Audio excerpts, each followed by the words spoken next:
Hi guys, this is Advocate Avi Sahai and welcome back to our channel Practitia Legal.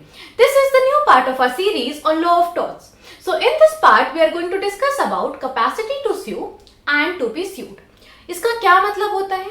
मतलब अगर हम capacity word देखें तो capacity का मतलब होता है किसी की एबिलिटी। और एबिलिटी किस चीज की? एबिलिटी कोर्ट को अप्रोच करने की। मतलब फॉर एग्जाम्पल अगर मेरी लीगल राइट का वायलेशन हुआ है तो क्या जिस इंसान ने मेरी लीगल राइट को वायलेट किया है क्या मैं उसको स्यू कर सकती हूँ? और अगर मान लो मैं क्या किसी इंसान के अगेंस्ट केस फाइल कर भी सकती हूँ? सो ये हम पढ़ने वाले हैं आज की वीडियो में, ability to approach the court. Ability किस चीज की? To approach the court. मेरी लीगल राइट के वायलेशन के लिए मैं कोर्ट को अप्रोच कर सकती हूँ या नहीं? और मैं जिस इंसान को लायबल करवाना चाह रही हूँ क्या मैं इस इंसान के अगेंस्ट केस फाइल कर सकती हूँ कोर्ट में जाके? क्या मेरे पास ये राइट है? सो आइए हम देखते हैं।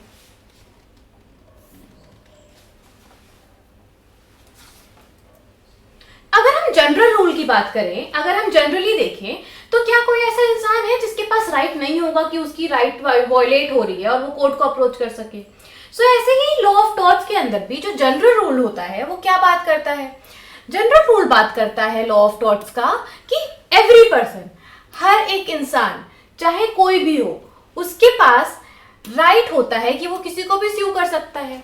अगर उसकी लीगल राइट का वायलेशन हुआ है, किसी ने किया है, तो उसके पास राइट है कि वो किसी को स्यू कर सकता है और वो लायबल भी हो सकता है किसी के लीगल राइट को वायलेट करने के लिए। सो जनरल रूल क्या कहता है कि सारे इंसान के पास राइट होता है कि वो किसी को भी स्यू कर सकता है जिसने उसकी लीगल राइट को वायलेट किया है, और वो स्यू हो भी सकता है। पर इसमें एक्सेप्शंस है। अब हम इस वीडियो में वही देखने वाले हैं, वो एक्सेप्शंस कौन कौन से हैं। सो आइए देखें। सो वो एक्सेप्शंस हैं, हमें उन एक्सेप्शंस को दो हेड में पढ़ना पड़ता है। पहला हेड होता है, पहला हेड है हमारा हु कैन नॉट स्यू। कौन वो है जो जिसके पास राइट नहीं है स्यू करने का। फिर हम दूसरा हेड देखते हैं, दूसरा हेड है हमारा who can not B sued. अब हमें ये भी देखना होगा कि ऐसा कौन सा इंसान है, उसके पास ऐसा क्या है कि मैं उसको स्यू नहीं कर सकती इवन दो उसने कोई रॉन्गफुल एक्ट किया है, और वो ऐसा इंसान कौन है जिसके अगेंस्ट में केस ही फाइल नहीं कर सकती। अब पहला क्या था हमारा? पहला हेड था हमारा हु कैन नॉट स्यू। कौन ऐसा इंसान है जो स्यू नहीं कर सकता? सो पहला है हमारा कॉन्विक्ट। अब कॉन्विक्ट कौन होता है? वो पर्सन, उसने कभी कुछ गलत किया था, उसके ऊपर कुछ एलिगेशंस थे, फिर वो केस चलता है और वो केस में प्रूव हो जाता है कि हाँ ये पर्सन गलत था, इसने कुछ किया था और अब ये कन्विक्ट हो गया। कन्विक्ट हो गया तो इसका मतलब उसने अपने एंड पे कभी ना कभी कुछ गलत किया था, और जो पर्सन खुद ही कभी कुछ गलत किया था तो क्या हमें उससे सारा राइट छीन लेना चाहिए? क्या हमें उसको राइट टू स्यू का राइट नहीं देना चाहिए? सो इसका आंसर अभी हमें मिलेगा आगे जब हम अपनी वीडियो में इसको लेंथ में पढ़ेंगे कि क्या जो पर्सन कॉन्विक्ट है उसके पास राइट टू स्यू होता है या नहीं होता है। फिर आता है एलियन एनिमी। अब एलियन एनिमी कौन होता है? मान लो इंडिया है और पाकिस्तान है, और इंडिया और पाकिस्तान अभी रिसेंटली उन लोग में वॉर हो रही थी। सो कोई पर्सन है, मान लो ए, वो पाकिस्तान में रह रहा है। अब ये जो ए है ये किस टेरिटरी में रह रहा है? उस टेरिटरी में रह रहा है जहां पे इंडिया इज एट वॉर।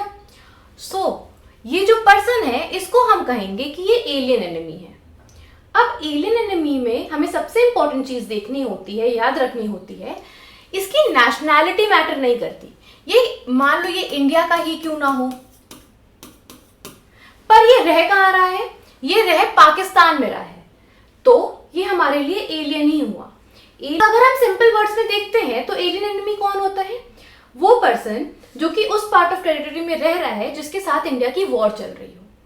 सो उसको हम एलियन एनिमी कहते हैं। सो ऐसे पर्सन को राइट टू स्यू होगा, ये भी हम आगे देखेंगे। फिर आता है मैरिड वुमेन। अब मैरिड वुमेन केस फाइल कर सकती है या नहीं, किसी को स्यू कर सकती है या नहीं। फिर हस्बैंड एंड वाइफ, इसमें क्या डिस्कस करेंगे हम? इसमें डिस्कस करेंगे कि मान लो वाइफ की जो लीगल राइट है वो वॉयलेट कौन कर रहा है? उसका खुद का हस्बैंड कर रहा है। तो क्या इस सिनेरियो में वाइफ अपने हस्बैंड के ऊपर केस कर सकती है या वो किसी थर्ड पार्टी के अगेंस्ट केस कर सकती है उस चीज के लिए जो कि उसका हस्बैंड कर रहा था? उसके हस्बैंड ने उस अपनी नेग्लिजेंट एक्ट की वजह से अपनी वाइफ की लीगल राइट को वॉयलेट कर दिया। तो क्या वाइफ अपने हस्बैंड पे केस कर सकती है? ये क्वेश्चन अराइज हो रहा है क्योंकि उनको हम एक एंटिटी मानते हैं। सो अगर एक एंटिटी मानते हैं तो यहाँ पे वाइफ और हस्बैंड तो केस कर नहीं सकते लीगल राइट के वॉयलेशन के लिए। सो क्या यहाँ पे थर्ड पार्टी को हम लायबल करा सकते हैं? अभी हम ये भी देखेंगे। फिर आता है बैंकरप्ट। अगर हम इसको हिंदी में देखते हैं तो इसका मतलब होता है दिवालिया निकल गया। दिवालिया निकल गया क्या मतलब कि कोई पर्सन है जो अपने डेट नहीं पे कर पा रहा, उसके जो एसेट हैं वो बहुत कम है उसकी लाइबिलिटीज से। अब लाइबिलिटीज ज्यादा हो गई हैं, एसेट कम हो गए हैं, तो ऐसा पर्सन अपनी इंजरी के लिए, अपनी लीगल राइट के वॉयलेशन के लिए क्या किसी को स्यू कर सकता है? आगे देखेंगे। फिर इन्फेंट और माइनर, ये कौन होते हैं? जो 18 साल से कम होते हैं उनको हम कहते हैं इन्फेंट और माइनर। सो क्या इनके पास राइट होता है किसी को स्यू करने का? फिर कॉर्पोरेशन। कॉर्पोरेशन को हमने बहुत बार पढ़ा है कि इसको एक लीगल पर्सन माना जाता है। लीगल पर्सन का मतलब क्या होता है? लीगल पर्सन का मतलब होता है कि लॉ उसको रिकॉग्नाइज करता है एज अ पर्सन। मतलब लॉ रिकॉग्नाइज कर रहा है इसलिए ये लीगल पर्सन है। और लीगल पर्सन को उनके पास राइट्स भी होती हैं, ड्यूटीज भी होती हैं। तो क्या इस लीगल पर्सन के पास राइट है किसी को स्यू करने का अगर उसकी लीगल राइट का वॉयलेशन होता है, कोई उसकी लीगल राइट को वॉयलेट करता है? क्योंकि ये ह्यूमन बीइंग तो है नहीं, ये तो एक लीगल पर्सन है, ये कोई लिविंग बीइंग तो है नहीं। सो क्या इसके पास राइट होगा? सो अब हम आगे देखते हैं एक एक करके किन के पास राइट्स है और किन के पास राइट टू स्यू नहीं है। पहला हमने क्या देखा था? कॉन्विक्ट और पर्सन इन कस्टडी, मतलब उसका गिल्ट प्रूव हो चुका है और वो कस्टडी में है। सो क्या ऐसे पर्सन को राइट मिला होगा राइट टू स्यू करने का? क्वेश्चन क्यों उठ रहा है कि कॉन्विक्ट को राइट देना है या नहीं देना है? इसलिए उठ रहा है क्योंकि अगर एक पर्सन कॉन्विक्ट है तो वो अपने एंड पे कभी ना कभी गलत था, उसने किसी की राइट को वॉयलेट किया होगा, इसलिए तो वो कॉन्विक्ट है, उसका गिल्ट प्रूव भी हो चुका है। सो आइए देखते हैं उसके पास राइट है या नहीं। उसके पास राइट है। और हमें ये कैसे पता चलता है? हमारे पास दो केस लॉज हैं इसमें। पहला है DBY Patnaik versus state of Andhra Pradesh. ये विशाखापट्टनम की जेल का केस है। इसमें क्या होता है? इसमें कोर्ट हेल्ड करता है कि जो प्रिजन की सिक्योरिटी होती है और जो प्रिजनर्स के राइट होते हैं उसमें बैलेंस होना चाहिए। आप प्रिजनर के राइट वॉयलेट नहीं कर सकते प्रिजन की सिक्योरिटी बढ़ाने के लिए। आपको एक बैलेंस बनाना पड़ेगा प्रिजनर के राइट में और प्रिजन की सिक्योरिटी में। आप सिक्योरिटी के नाम पे किसी की लीगल राइट को वॉयलेट नहीं कर सकते। फिर दूसरा केस है सुनील बत्रा वर्सेस दिल्ली एडमिनिस्ट्रेशन का। इसमें क्या होता है? इसमें भी जो प्रिजनर्स होते हैं उनको ह्यूमन ट्रीटमेंट नहीं दिया जा रहा होता है। तो इसमें भी कोर्ट हेल्ड करता है कि आप प्रिजनर्स के राइट को वॉयलेट नहीं कर सकते। और ये दोनों केस हमें कैसे आंसर कर रहे हैं कि प्रिजनर्स और कॉन्विक्ट्स के पास राइट है या नहीं है? क्योंकि ये दोनों ही पर्सन कॉन्विक्ट थे जिन्होंने कोर्ट को अप्रोच किया था। सो अगर इन्होंने अप्रोच किया तो इसका आंसर क्या हुआ? बिल्कुल कर सकता है। कॉन्विक्ट की अगर बेसिक राइट को कोई वॉयलेट करेगा, अब बेसिक राइट क्या हो गई? फॉर एग्जाम्पल उनको इनह्यूमन ट्रीटमेंट दिया जा रहा है, उनको मेडिकल केयर ही नहीं दी जा रही है, उनकी जो वहां पे स्टैंडर्ड ऑफ लिविंग है वो एक नॉर्मल ह्यूमन बीइंग से भी बहुत बेकार है। सो ऐसे में क्या वो प्रिजनर किसी को अप्रोच ही नहीं कर सकता? अगर ऐसा होगा तो फिर हम उसको राइट टू लाइफ, अगर वो प्रिजनर भी है उसके पास right to life with dignity तो है ही ना। आर्टिकल 21 ऑफ आवर कॉन्स्टिट्यूशन तो सबके पास होता है, चाहे वो प्रिजनर ही क्यों ना हो। सो अगर हम किसी की बेसिक राइट को, फंडामेंटल राइट को वॉयलेट करेंगे तो वो बिल्कुल कोर्ट को अप्रोच कर सकता है। सो हमें पहले वाले का आंसर क्या मिला? कॉन्विक्ट या पर्सन जो कस्टडी में है वो बिल्कुल किसी को भी स्यू कर सकता है अगर उसकी लीगल राइट का वॉयलेशन हुआ है। अब हम नेक्स्ट देखेंगे। नेक्स्ट क्या था? Alien enemy. मैंने बताया कि एक पर्सन है, उसकी नेशनैलिटी इंडिया ही है, वो इंडियन ही है, पर वो रिसाइड कहां कर रहा है या वो अपना बिजनेस कहां कर रहा है? वो अपना बिजनेस कर रहा है पाकिस्तान में। अब अगर वो पाकिस्तान में कर रहा है और रिसेंटली इंडिया की वॉर किससे हो रही थी? इंडिया की वॉर थी पाकिस्तान से। सो अब ये पर्सन क्या हमारे लिए एलियन एनिमी हुआ? बिल्कुल हुआ। भले उसकी नेशनैलिटी इंडियन थी तब भी वो एलियन एनिमी हुआ हमारा। क्यों हुआ? क्योंकि वो उस पार्ट में था, वो उस टेरिटरी में था जिसके साथ इंडिया इज एट वॉर। सो क्या ऐसे पर्सन को हम इंडिया में किसी को स्यू करने का राइट देंगे? सो बिल्कुल नहीं देंगे। So an alien enemy is a person who belongs to a country that is at war with India। वो क्या है? at war है with India। या फिर वो वहां रह रहा हो या अपना कोई बिजनेस ही क्यों ना कर रहा हो, और उस एरिया को हम कंसिडर कर रहे हैं एनिमी टेरिटरी। क्यों? क्योंकि अगर हम किसी के साथ वॉर पे हैं तो वो हमारा एनिमी ही तो हुआ। फिर no matter what their nationality is, अभी मैंने बताया कि ये जो ए बंदा था ये इसकी नेशनैलिटी क्या थी? ये तो इंडियन ही था ना। सो ये एनिमी कैसे हुआ अगर वो इंडियन है? इसलिए एनिमी हुआ क्योंकि वो उस टेरिटरी में था जिसके साथ इंडिया वॉर पे था। फिर the key factor is where the person lives. Key factor होता है एलियन एनिमी को डिटरमाइन करने का कि वो पर्सन रह कहाँ रहा है। इसी में even an Indian citizens living in an enemy territory can be treated as alien enemy. Indian person भी है, वो भी एक एलियन एनिमी ट्रीट होगा।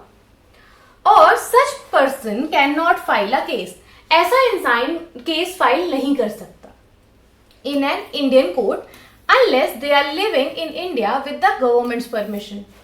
और मान लो कोई पर्सन है जो कि एलियन एनिमी की टेरिटरी से हमारी टेरिटरी में आया है पर वो गवर्नमेंट की परमिशन लेके आया है। सो अगर ऐसा पर्सन है तो उसके पास राइट होगा।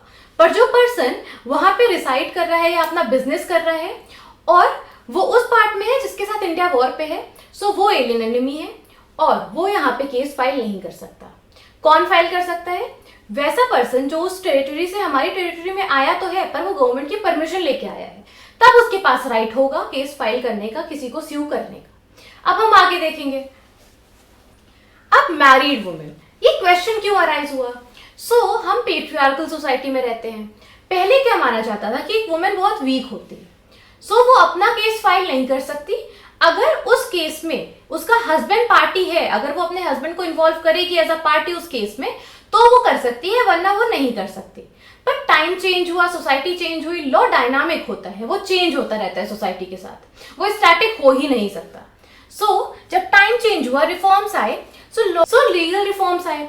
Legal reform, law reform, married women and tort feasor act 1935 क्या कहता है?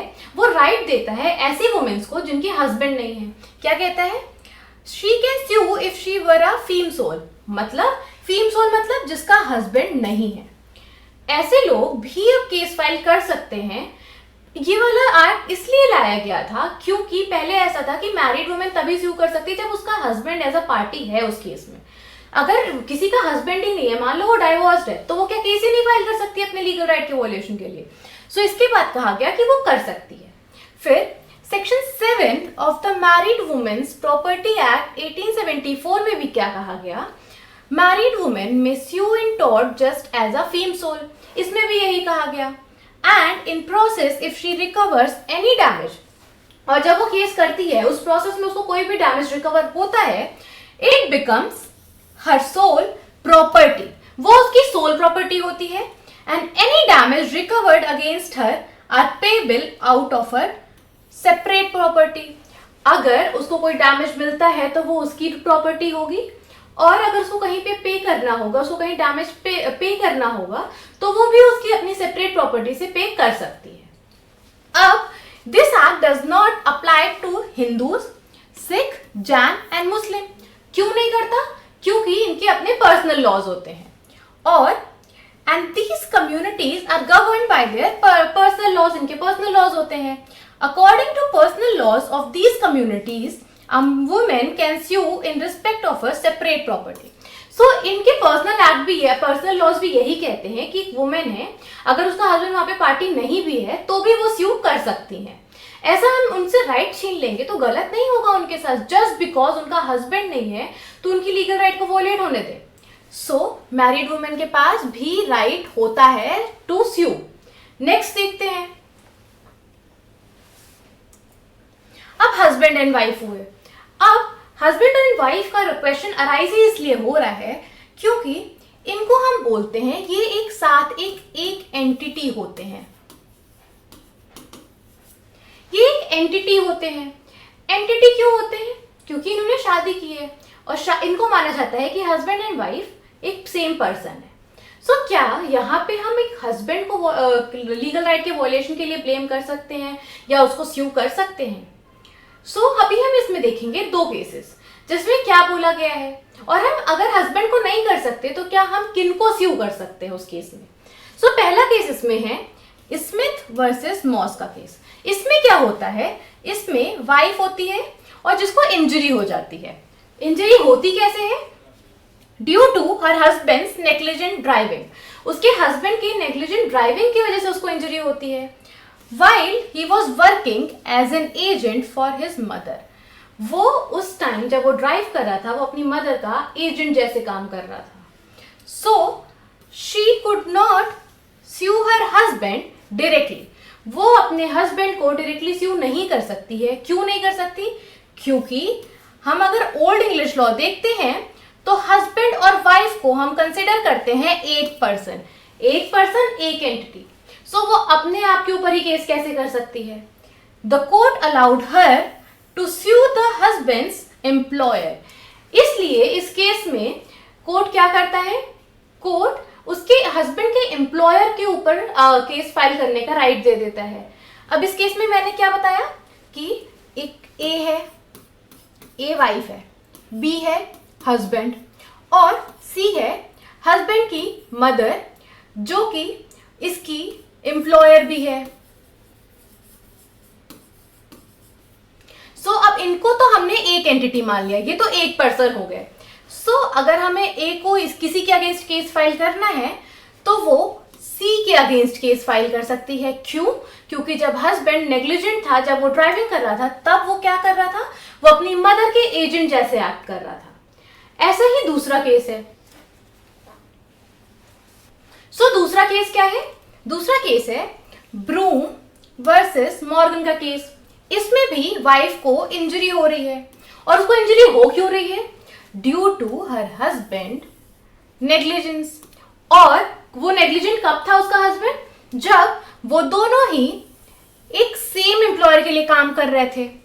So she sued the employer. उसने जो वो लड़की थी, जो वाइफ थी, उसने एम्प्लॉयर को स्यू कर दिया। एंड इसमें कोर्ट ने क्या हेल्ड किया? Court held that the employer could not avoid responsibility. अब एम्प्लॉयर कह रहा था कि अगर हस्बैंड ने उसकी लीगल राइट को वॉयलेट किया है, इंजरी पहुंचाई है अपनी नेग्लिजेंस की वजह से, सो मैं कैसे रिस्पॉन्सिबल हुआ? सो कोर्ट में भी इसने यही कहा गया कि ए और बी, हस्बैंड और वाइफ, ये एक एंटिटी है, ये एक पर्सन है। और यहां पे थर्ड पार्टी कौन था? वो एम्प्लॉयर। सो अब वाइफ को अगर केस करना है किसी को तो वो एम्प्लॉयर को ही स्यू करेगी और एम्प्लॉयर अपनी रिस्पॉन्सिबिलिटी से नहीं बच सकता। The injury was caused by her husband, पर रिस्पॉन्सिबिलिटी तो एम्प्लॉयर की ही है। The court clarified that the wife had no claim directly against her husband. So court ने क्लैरिफाई किया कि वाइफ अपने हस्बैंड के अगेंस्ट तो केस नहीं कर सकती है, पर she could sue the employer. वो अपने एम्प्लॉयर को स्यू कर सकती है। इसलिए इस केस में भी उसकी एम्प्लॉयर की रिस्पॉन्सिबिलिटी बताई गई। अब ये तो हमने इंग्लैंड के प्रोस्पेक्टिव से देखा, इंग्लिश लॉ के प्रोस्पेक्टिव से था ये। अब अगर हम इंडिया के प्रोस्पेक्टिव में देखें तो इंडिया के प्रोस्पेक्टिव में क्या है? जो इंडिया के पर्सनल लॉज हैं generally do not allow a wife to sue her husband for personal injury. India में भी हम अलाउ नहीं करते हैं एक हस्बैंड को या एक वाइफ को एक दूसरे के अगेंस्ट केस करने से।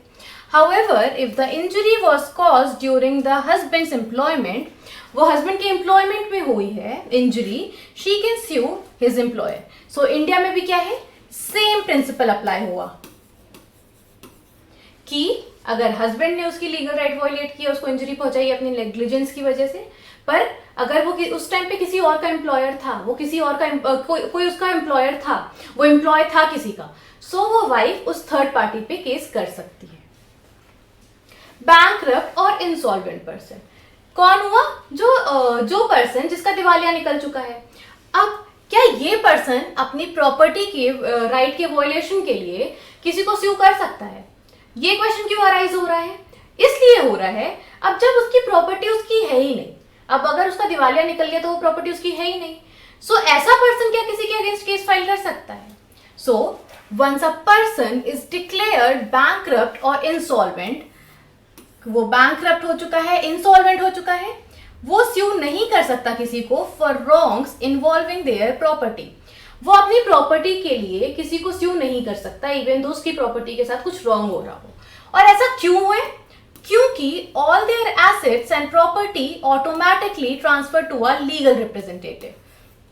जब कोई एक पर्सन बैंकरप्ट हो जाता है तो उसकी जो प्रॉपर्टी होती है वो एक लीगल रिप्रेजेंटेटिव को ट्रांसफर हो जाती है, और ये जो लीगल रिप्रेजेंटेटिव होता है इसको इंग्लैंड में कहा जाता है ट्रस्टी और इंडिया में कहा जाता है ऑफिशियल रिसीवर।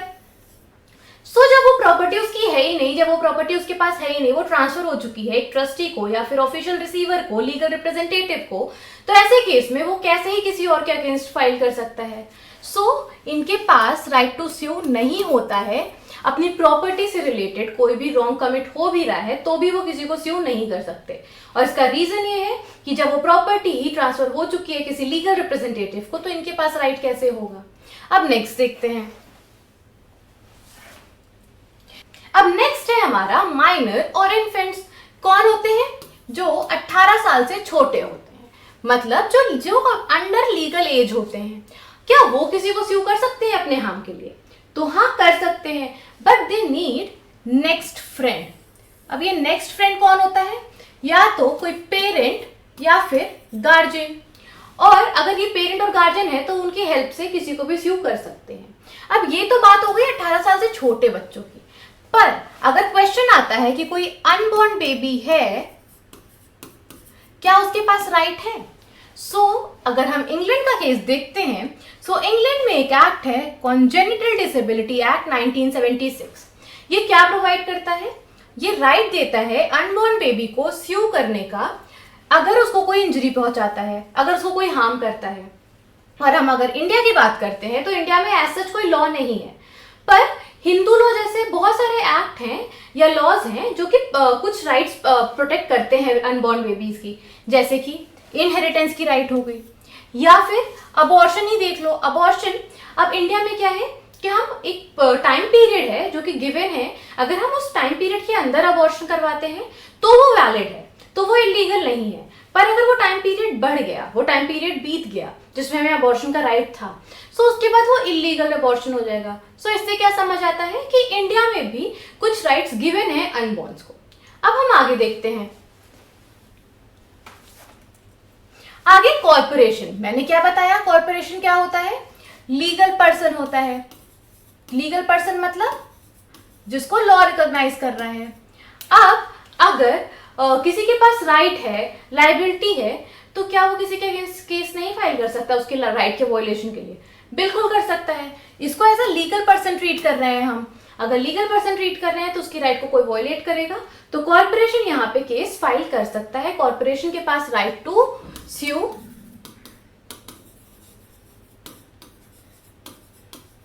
बिल्कुल होता है। अब कॉर्पोरेशन देख लिया हमने, अब हम देखेंगे किनको हम स्यू नहीं कर सकते हैं। Who can not B sued. पहला है हमारा इसमें who can not B sued में पहला है हमारा सोवरेन और किंग। सोवरेन और किंग को हम क्या कभी स्यू कर सकते हैं? ये भी अभी हम आंसर करेंगे। फिर एक्ट ऑफ स्टेट, क्या एक्ट ऑफ स्टेट को हम कभी, एक्ट ऑफ स्टेट अगर कोई पर्सन है जो कि स्टेट के बिहाफ पे काम कर रहा है तो क्या उसको हम कभी लायबल कर सकते हैं, कभी स्यू कर सकते हैं कोर्ट में जाके। फिर फॉरेन सोवरेन या सो इन्फेंट एंड माइनर, अभी हमने देखा था कि क्या उनके पास राइट टू स्यू है। सो उनके पास राइट टू स्यू है, जस्ट उनको एक नेक्स्ट फ्रेंड की जरूरत होती है। वो नेक्स्ट फ्रेंड पेरेंट भी हो सकता है, गार्जियन भी हो सकता है। अब हमें ये देखना है कि क्या उनको स्यू किया जा सकता है, वो जो माइनर है, इन्फेंट है, क्या उनको स्यू भी किया जा सकता है। फिर ल्यूनेटिक, अब अगर किसी को पता ही नहीं है, उसका माइंड थोड़ा वीक है, उसको पता नहीं है कि उसका एक्ट क्या है, क्या हम उसको लायबल कर सकते हैं, क्या हम उसको स्यू कर सकते हैं किसी रॉन्गफुल एक्ट के लिए। फिर ड्रंकेड, क्या कोई इंसान है जो नशे में है, इंटॉक्सिकेटेड है, क्या हम उसको स्यू कर सकते हैं। फिर कॉर्पोरेशन, सिमिलरली जैसे माइनर का देखा था कि उनके पास राइट टू स्यू होता है या नहीं, वैसे ही अब हम देखेंगे कि कॉर्पोरेशन के पास राइट टू स्यू तो होता है, पर क्या उनकी लायबिलिटी भी होती है। फिर ट्रेड यूनियन, अब ट्रेड यूनियन क्या होता है, फॉर एग्जाम्पल ए है, बी है, सी है, डी है, ई है, और ये सब एक्स वाई जेड फैक्ट्री में, इंडस्ट्री में काम कर रहे हैं। अब क्या होता है, ये एक ऑर्गेनाइज्ड ग्रुप बना लेते हैं, अपना एक ऑर्गेनाइज्ड ग्रुप बना लेते हैं। उस ऑर्गेनाइज्ड ग्रुप को ट्रेड यूनियन कहा जाता है। ये जो ग्रुप बनाया गया इन एम्प्लॉयज ने जो मिलकर ग्रुप बनाया, उसको कहते हैं ऑर्गेनाइज्ड ग्रुप। और क्या इन ऑर्गेनाइज्ड ग्रुप को हम स्यू कर सकते हैं? ये क्या काम करते हैं, ये इन एम्प्लॉयज की राइट को प्रोटेक्ट करते हैं। ये एम्प्लॉयर से नेगोशिएट कर सकते हैं कि मेरे वर्किंग आवर्स सही करो, या फिर मेरे वेजेस बढ़ाओ, या फिर ये भी कर सकते हैं कि हमें अच्छी कंडीशन में काम नहीं करने मिल रहा, हमें ह्यूमन कंडीशन में काम करो। सो ये इनका काम होता है, ये ऑर्गेनाइज ग्रुप ये सब देखते हैं। सो क्या हम इनको स्यू कर सकते हैं? सो आइए एक एक करके हम सबको देखते हैं। सो सोवरेन एंड किंग, अब हम इसको देखेंगे इंडिया और इंग्लैंड के प्रोस्पेक्टिव में। इंडिया में कौन होता है? प्रेसिडेंट होता है, गवर्नर होता है। इंग्लैंड में कौन होता है? किंग होता है, क्वीन होती है। यहाँ पे क्राउन रूल चल रहा है। सो अगर हम इनको देखेंगे क्या हम इनको स्यू कर सकते हैं, सो एक सेइंग है, जो किंग होता है, they can do no wrong. King कभी कुछ गलत कर ही नहीं सकता। अब वो जब कभी कुछ गलत कर ही नहीं सकता तो हम उसको स्यू कैसे करेंगे? सो इसका मतलब होता है the crown can not be held responsible for civil wrongs. जो क्राउन है वो कभी सिविल रॉन्ग के लिए रिस्पॉन्सिबल नहीं होंगे। और यहाँ पे एक एक्ट भी है। कौन सा एक्ट है? Crown proceeding act. ये कब पास हुआ था? ये 1947 में पास हुआ था। और यहाँ इसमें ओल्ड लॉज में बहुत सारे चेंजेस किए गए, बट स्टिल ये एक्ट जो है ये प्रोटेक्ट करता है क्राउन को from being sued for tort. ये प्रोटेक्ट करता है कि किंग को हम कभी भी स्यू नहीं कर सकते फॉर टॉर्ट। अभी हमने इंग्लैंड का फिनिश किया, अब हम देखेंगे इंडिया। इंडिया में जो प्रेसिडेंट और गवर्नर होते हैं, यहाँ पे भी जो कॉन्स्टिट्यूशन है वो क्या कहता है, जो प्रेसिडेंट और गवर्नर हैं वो कभी भी स्यू नहीं होंगे in court for act done while performing there official duty. ये जो प्रेसिडेंट और गवर्नर है अपनी ऑफिशियल ड्यूटी के लिए अगर कुछ काम करते हैं तो हम उनको भी स्यू नहीं कर सकते। वो अपनी ऑफिशियल ड्यूटी के लिए कभी लायबल नहीं होंगे। इवन तो वहां पे टॉर्ट हो रहा होगा तो भी हम उनको लायबल नहीं कर सकते। ये कौन बताता है? ये हमें इंडियन कॉन्स्टिट्यूशन बताता है। सो क्या हुआ? सोवरेन और किंग के अगेंस्ट हम केस फाइल कर सकते हैं, उनको स्यू कर सकते हैं? सो नहीं कर सकते। क्यों? क्योंकि हम बिलीव करते हैं जो किंग है वो कभी गलत हो ही नहीं सकता। अब जब कोई गलत है ही नहीं तो हम उसको स्यू कैसे करेंगे? इंग्लैंड में कौन प्रोटेक्ट करता है? Crown proceedings act. इंडिया में कौन करता है? कॉन्स्टिट्यूशन। क्यों? कॉन्स्टिट्यूशन कहता है कि अगर प्रेसिडेंट और गवर्नर अपने ऑफिशियल कैपेसिटी में कुछ करते हैं तो हम उनको स्यू नहीं कर सकते। अब नेक्स्ट देखते हैं। नेक्स्ट है हमारा एक्ट ऑफ स्टेट। अब एक्ट ऑफ स्टेट क्या होता है? एक्ट ऑफ स्टेट होता है, फॉर एग्जाम्पल गवर्नमेंट है और उसको डेवलपमेंट के लिए एक जगह की रोड चौड़ी करनी है। तो रोड चौड़ी करने के लिए यहाँ पे जो आसपास के घर हैं इनको तोड़ना पड़ेगा।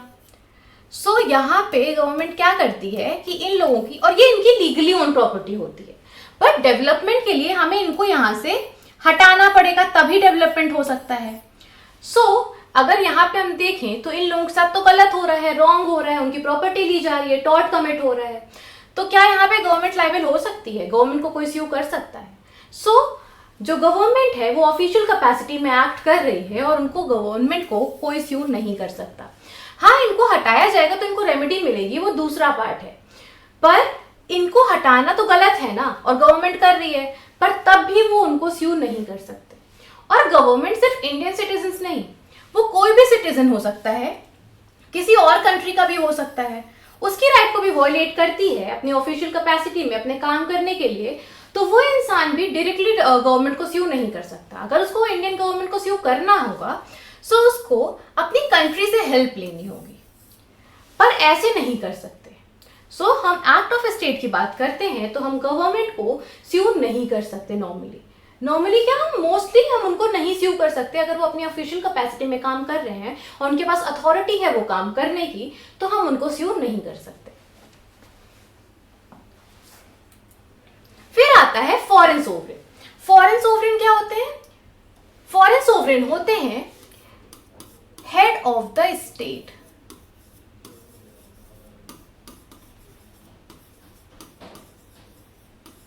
दूसरे स्टेट के हेड होते हैं।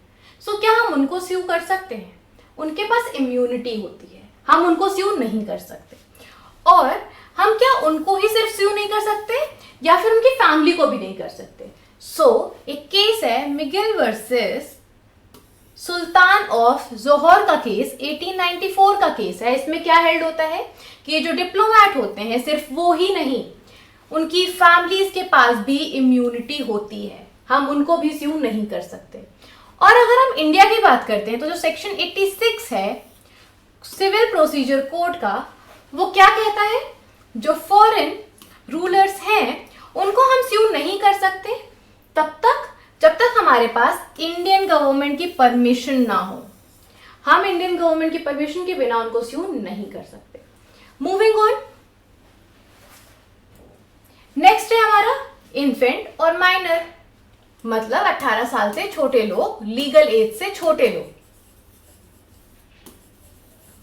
सो क्या हम इनको स्यू कर सकते हैं?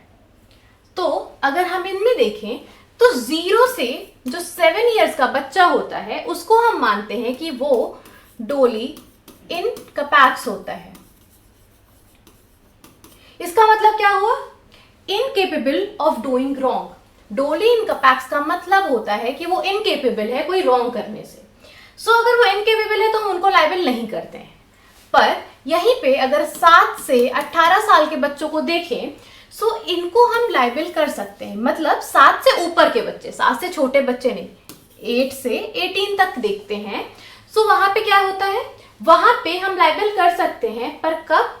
जब हम ये देख लें कि वो जो बच्चा है वो जो एक्ट कर रहा है उसको उसकी अंडरस्टैंडिंग है, उसको पता है कि वो जो कर रहा है वो गलत है, उसको अपने एक्ट की पूरी नॉलेज है कि वो क्या कर रहा है और अगर वो ऐसा करेगा तो उसके क्या रिपरकशंस हो सकते हैं। अब इसमें एक केस देखते हैं, स्वरूप किशोर वर्सेस गोवर्धन दास का केस, 1956 का केस है। इसमें क्या होता है, इसमें एक 16 साल के बच्चे को लायबल किया जाता है स्लैप करने के लिए। क्यों किया गया? वो तो माइनर था, इसलिए किया गया क्योंकि वो माइनर तो था पर उसको अपने एक्ट की अंडरस्टैंडिंग थी। अगर एक्ट की अंडरस्टैंडिंग होगी तो हम इन्फेंट माइनर्स को भी लायबल कर सकते हैं, हम स्यू कर सकते हैं। अब हम आते हैं ल्यूनेटिक। ल्यूनेटिक मतलब जो इनसेन पर्सन है, क्या उसके पास फुल डिफेंस होता है कि उसकी लायबिलिटी नहीं बनेगी? सो जो इनसेन पर्सन है उसका फुल डिफेंस नहीं होता है टॉर्ट कमिट करने के लिए। मतलब अगर उसने कुछ रॉन्ग किया है सो क्या उसको हमेशा प्रोटेक्शन मिल जाएगा इसका कि वो इनसेन था इसलिए उसने कर दिया तो उसकी कोई लायबिलिटी हम उसको स्यू नहीं कर सकते? ऐसा नहीं है। अगर इनसेन पर्सन है उसके पास फुल डिफेंस बिल्कुल नहीं है टॉर्ट के केसेस में। वो पर्सन जब वो टॉर्ट कर रहा था, वो रॉन्गफुल एक्ट कर रहा था, अगर उस टाइम वो इंसेन था, अगर उस पर्टिकुलर एक्ट के करते टाइम उसको दिमाग में नहीं था, वो इंसेन था, उसको समझ ही नहीं आ रहा था वो क्या कर रहा है, उसको पता ही नहीं था इसके रिपरकशंस क्या हो सकते हैं, उसको पता ही नहीं था ये रॉन्ग है, जब वो एक्ट कर रहा था तब उसको ये डिफेंस मिलेगा। इसको कहते हैं लीगल इंसानिटी। पर वो नॉर्मली इंसेन है, इस वजह से उसको डिफेंस नहीं मिल जाएगा। उस पर्टिकुलर एक्ट को करते टाइम अगर वो इंसेन था, उसको समझ नहीं आ रहा था, उस टाइम पे डिफेंस मिलेगा, हर टाइम पे ये डिफेंस नहीं मिलेगा। क्या हम इंसेन पर्सन को स्यू कर सकते हैं? कर सकते हैं, सारे केसेस में नहीं। किन केसेस में नहीं? उन केसेस में जब वो एक्ट करते टाइम इंसेन था, उसको पता नहीं था वो क्या एक्ट कर रहा है, और इसको प्रूव करना होगा। अगर वो ये प्रूव कर लेता है तो अपनी लाइबिलिटी से बच जाएगा, पर अगर ये प्रूव नहीं कर पाता तो जस्ट बिकॉज वो इंसेन है इसलिए उसको ये वाला डिफेंस नहीं मिलेगा, और इसलिए वो हर बार बच नहीं पाएगा अपनी लाइबिलिटी से, उसको स्यू किया जा सकता है। अब नेक्स्ट देखते हैं। नेक्स्ट है ड्रंकेड। ड्रंकेड मतलब मान लो इंटॉक्सिकेटेड पर्सन। ड्रंकेड क्या हुआ? इंटॉक्सिकेटेड पर्सन हुआ। अब दो टाइप के इंटॉक्सिकेशन होते हैं। पहला होता है वॉलेंटरली, दूसरा होता है इनवॉलेंटरली।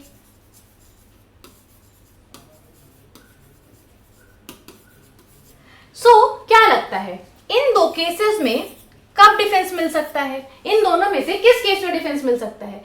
ऑब्वियसली जब वो वॉलेंटरली किया है तो क्यों ही कोई डिफेंस मिलेगा, क्यों हम उसको स्यू नहीं कर सकते? वहां हम उसको स्यू कर सकते हैं। पर अगर वो जो इंसान है इंटॉक्सिकेटेड है, वो इनवॉलेंटरली हुआ है, जबरदस्ती करा दिया गया है, धोखे से करा दिया गया है, उस केस में हम उस पर्सन को डिफेंस दे सकते हैं और उसको स्यू नहीं कर सकते। पर अगर वो पर्सन खुद से पी के बैठा है, खुद वॉलेंटरली ने ड्रिंक किया है, फिर बाद में जाके डिफेंस ले रहा है कि मुझे स्यू मत करो क्योंकि मैं तो ड्रंकेड था, मुझे पता ही नहीं था, उस केस में यहाँ पे उसको स्यू किया जा सकता है वॉलेंटरली में। इनवॉलेंटरली में उसको छोड़ दिया जा सकता है, उसको स्यू नहीं किया जाएगा। क्यों? क्योंकि वो अपने मन से ड्रंकेड नहीं था, अपने मन से इंटॉक्सिकेटेड नहीं था, उसको किया गया था धोखे से। नेक्स्ट देखते हैं। अब हम देखते हैं कॉर्पोरेशन। हमने कॉर्पोरेशन में क्या देखा था? इनके पास राइट टू स्यू तो था, पर क्या इनकी लाइबिलिटी भी बनाई जा सकती है? क्या इनको लाइबल किया जा सकता है? क्या इनको स्यू किया जाता है? ये लीगल पर्सन होते हैं, और लीगल पर्सन के पास भी राइट भी होती है और ड्यूटीज भी होती हैं। अगर ये किसी की लीगल राइट को वॉयलेट करते हैं, अपनी ड्यूटी का ब्रीच करते हैं, तो इनको लाइबल किया जा सकता है, इनकी लाइबिलिटी बनाई जा सकती है, इनको स्यू किया जा सकता है। अब अगर हम इसमें ये देखते हैं कि मान लो कोई एम्प्लॉय है जो इस कॉर्पोरेशन में काम करता है, क्या अगर उस एम्प्लॉय ने कोई गलती कर दी तो भी हम इस कॉर्पोरेशन को लाइबल करेंगे? इसका आंसर मिलेगा हमें इस केस से। T Pillai versus municipal council corporation 1961 का केस है। इसमें क्या होता है? इसमें प्लेंटिफ का डॉग होता है और उसको इस म्युनिसिपल कॉर्पोरेशन का जो एम्प्लॉय होता है वो मार देता है। कब? जब वो स्ट्रे डॉग कंट्रोल कर रहा होता है। यहाँ पे तो एम्प्लॉय की गलती थी, तो क्या हम इस कॉर्पोरेशन को लाइबल करेंगे? हाँ करेंगे। क्यों? क्योंकि वो जो एम्प्लॉय था वो अपने कोर्स ऑफ एम्प्लॉयमेंट में काम कर रहा था और उस दौरान उससे किसी की डेथ हो गई, उससे किसी के डॉग की डेथ हो गई। यहाँ पे कॉर्पोरेशन को लाइबल किया गया। कोर्ट ने हेल्ड किया कि एम्प्लॉय अपने कोर्स ऑफ एम्प्लॉयमेंट में किसी की डेथ कॉज कर रहा है, वो अपने कॉर्पोरेशन के बिहाफ पे काम कर रहा था, तो यहाँ पे भी कॉर्पोरेशन को लाइबल किया गया, इवन तो यहाँ पे एम्प्लॉय गलत था। कॉर्पोरेशन खुद से तो काम करता नहीं है, वो लीगल पर्सन है, वो कोई ह्यूमन बीइंग तो है नहीं। अगर कोई एम्प्लॉय है जो कि कॉर्पोरेशन के बिहाफ पे काम करेगा, उस एम्प्लॉय की गलती के लिए भी हम कॉर्पोरेशन को लाइबल कर सकते हैं, पर एक कंडीशन है। वो कंडीशन क्या है? कोर्स ऑफ एम्प्लॉयमेंट में अगर उस एम्प्लॉय से कोई गलती हुई है, कुछ टॉर्ट हो गया है, तो कर सकते हैं। अब हम आगे देखते हैं। आगे ट्रेड यूनियन। ट्रेड यूनियन, अब देखो ट्रेड यूनियन दो टाइप से हो सकते हैं। कुछ ट्रेड यूनियन जो होते हैं वो रजिस्टर्ड होते हैं, और वो रजिस्टर किसके अंदर होते हैं? वो होते हैं ट्रेड यूनियन एक्ट 1926 के अंदर। और कुछ होते हैं जो अनरजिस्टर्ड होते हैं। अब अगर हम इसकी बात करें तो जो रजिस्टर्ड होते हैं, वो लीगल बॉडी होते हैं, उनके पास स्यू करने का भी राइट है और उनकी लाइबिलिटी भी बनाई जा सकती है, उनको स्यू भी किया जाता है। पर अगर अगर कोई पर्सन है जो कि मेंबर है पर वो अनरजिस्टर्ड ट्रेड यूनियन का मेंबर है और उससे कुछ गलती हो जाती है और वो अगर अनरजिस्टर्ड है तो हम इस ट्रेड यूनियन के अगेंस्ट तो केस फाइल नहीं कर सकते। पर अगर मान लो इसमें ए है, बी है, सी है, डी है, ई है, अब इनमें से किसी ने कुछ गलत कर दिया और ये ट्रेड यूनियन अनरजिस्टर्ड है, तो क्या वो अगर अनरजिस्टर्ड है तो हम उनको ऐसे ही छोड़ दें? नहीं। अगर मान लो इनमें से इस अनरजिस्टर्ड ट्रेड यूनियन में से किसी ने कुछ गलत किया तो हम यहाँ पे इंडिविजुअल एक्शन ले सकते हैं, हम इंडिविजुअली स्यू कर सकते हैं। सो ट्रेड यूनियन में क्या होता है? ट्रेड यूनियन एक ऑफिशियल बॉडी होती है, दो टाइप से होती है, रजिस्टर्ड और अनरजिस्टर्ड। अब रजिस्टर्ड ट्रेड यूनियन जो होती है उसको तो हम एज अ ट्रेड यूनियन ही स्यू कर सकते हैं, उनके पास राइट टू स्यू भी होता है और उनकी लाइबिलिटी भी बना सकते हैं। पर जो अनरजिस्टर्ड होती है उसमें हम इंडिविजुअली, जो उसमें रिप्रेजेंटेटिव होते हैं, अगर उनमें से किसी ने कुछ किया होता है तो हम इंडिविजुअली एक्शन ले सकते हैं। If not registered, its member can be sued personally representing the union under civil procedure rules. So that's it for today's video.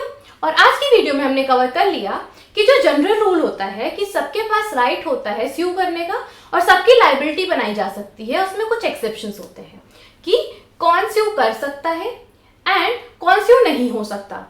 और अब इसके बाद हमारा ये वाला पार्ट खत्म होता है।